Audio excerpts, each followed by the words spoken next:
දැන් ඔයා උදේ නැගිටලා කද්දිත් 9 විතර වෙනවනේ උදේට.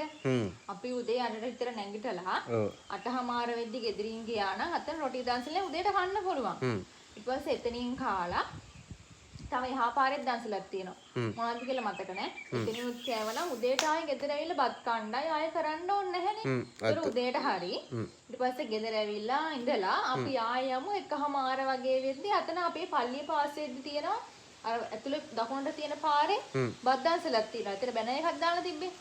අන්න ඇතුලේ පාරවල පෝලින් නැහැනේ. තිබ්බොත් එහෙම පෝලින් නැහැ. දැන් අපි දැන් මෙච්චර දවස් මේ ගියේ දන්සල කන්න ඇතුළේ පාරවල පෝලින් තිබ්බද නැහැනේ ගියා කෑවහවා.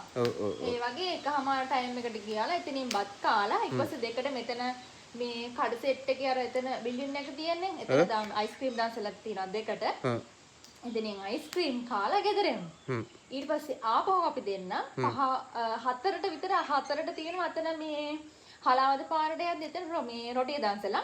ඒ රොටිය දන්සල පාසේ තව මොකක් හරි දන්සලක් තියෙනවා හවස. ඒ දෙකෙන් කාලා ඊට පස්සේ අයියගේ දන්සල පටන් ගන්නවානේ 6ට විතර අයිස්ක්‍රීම් එතෙන්ට වෙලා අයියට සපෝට් එකක් දීලා එතනත් අයිස්ක්‍රීම් කාලා ඊට පස්සේ අපි යමු හලාවත අතන කානිවල් එක තියෙන්නේ මොලියකට මෙහා පැත්තේ. එතන කානිවල් එකටත් ගිහිල්ලා ඊට පස්සේ රැයටත් තියෙන දන්සලක් කාලා කළා ගෙදරම. කොට හරි